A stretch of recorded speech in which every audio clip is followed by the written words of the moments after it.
اچھا ڈاکٹر صاحب لاسٹلی یہ کہیے گا, we have to take a very quick short break sir, مجھے بس یہ اس کو سم اپ کر دیجیے گا کہ کیا امریکہ بھارت کے ساتھ مل کے ہمیں کوئی رائیول کے طور پر بھی دیکھ سکتا ہے, یا وہ ایک رائیولری بن سکتی ہے, جب ہم یہ کہہ رہے ہیں کہ چین کے ساتھ ہمارے کیونکہ دیرینہ تعلقات ہیں, اور آج بھی اسد مجید صاحب نے اپنی اس گفتگو کے اندر یہ کہا, یا پھر معاملہ اس کے بالکل برعکس ہے اور معاملات میں کہیں نہ کہیں کم از کم کوئی نہ کوئی گنجائش یا کوئی بریدنگ اسپیس ہو سکتی ہے. اور پھر یہ بھی بتا دیجیے گا سر کہ ایکسپیکٹڈ ہے بائیڈن صاحب کال کر لیں گے, یا ہم ابھی تک فنگرز کراس رکھیں سر؟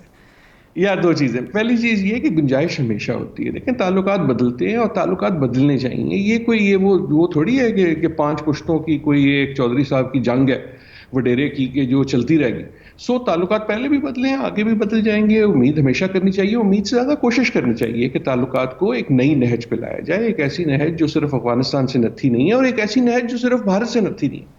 امریکہ ایک بات بڑی کلیئرلی کہہ رہا ہے, آئی ڈونٹ تھنک وہ رائیول سمجھتا ہے, دیکھیں وہ لاجیکل بات نہیں ہے, لیکن ایک چیز بڑی کلیئرلی کہہ رہا ہے کہ یار تم ہمیں جس طرح پاکستان کو کہنا چاہیے کہ تم ہمیں افغانستان کی لینس سے نہ دیکھو, امریکہ یہ کہہ رہا ہے کہ تم ہمیں بھارت کی لینس سے نہ دیکھو, تم ہمیں یہ مت اس لیے نہ استعمال کرو کہ ہم بھارت پہ پریشر ڈالیں گے.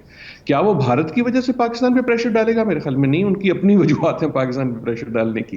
کیا وہ کبھی بھی پاکستان کی وجہ سے بھارت پہ پریشر ڈالے گا؟ نہ پہلے ڈالا, جب آپ بالکل ایلائی تھے کولڈ وار میں تب بھی نہیں ڈالا, تو اب تو خاک ڈالے گا. جہاں تک بات ہے یہ کال شال کی, یار اب یہ مذاق بن گیا. میرے خیال میں اس بات کو باری باری کہہ کے اب ہم نے بائیڈن کے لیے مشکل کر دیا کال کرنا. بہت شکریہ. آپ ٹیک اے کوئک شارٹ بریک کے بعد واپس آتے ہیں.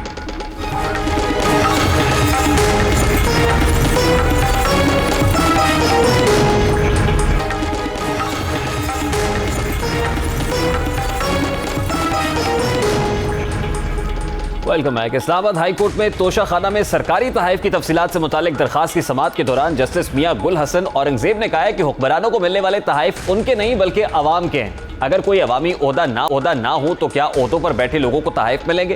کابینہ ڈویژن کی جانب سے deputy attorney general Arshad Kiani نے عدالت میں یہ موقع کیا کہ تحائف کی تفصیلات عام کرنے سے ممالک کے باہمی تعلقات پر بھی اثر پڑ سکتا ہے. کچھ ممالک نہیں چاہتے کہ معلومات عام کی جائیں. یہ سوشل میڈیا کا زمانہ ہے, اس پہ ویڈیوز بنتی ہیں جس سے دوسرے ممالک ناراض ہو سکتے ہیں. اس دلیل پر عدالت نے کہا کہ کس ملک نے کتنی محبت سے کیا تحفہ دیا, یہ بات عوام کو بتانے سے تعلقات کیسے خراب ہوں گے. اگر کسی نے یورینیم تحفے میں دیے تو بے شک وہ نہ بتائے, لیکن ہر تحفے کو پبلک کرنے کی پابندی کیوں؟ عدالت نے مزید کہا کہ اگر کسی ملک نے ہار تحفے میں دیا تو پبلک کرنے میں کیا حرج ہے؟ حکومت دیگر ممالک سے ملنے والے تحائف نہ بتا کر کیوں شرمندہ ہو رہی ہے؟ جسٹس میاں حسن نے حکومتی وکیل سے استفسار کہ حکومت تمام تحائف کو میوزیم میں کیوں نہیں رکھتی. انہوں نے کہا کہ حکومت کو چاہیے گزشتہ 10 سالوں کے تحائف پبلک کرتے. حکومت یہ بھی بتائے کہ کتنے تحائف کا FBR سے تخمینہ لگایا گیا ہے. عدالت کے سوالات اور وزیر اعظم عمران خان کو ملنے والے تحائف کی تفصیلات بتائیں گے یا نہیں, اس معاملے پر حکومت نے عدالت سے مہلت مانگ لی ہے. بلکہ پروگرام کا وقت اپنے اختتام کو پہنچے. آپ سے ملاقات ہوگی انشاءاللہ کل. اپنا رکھیے خیال.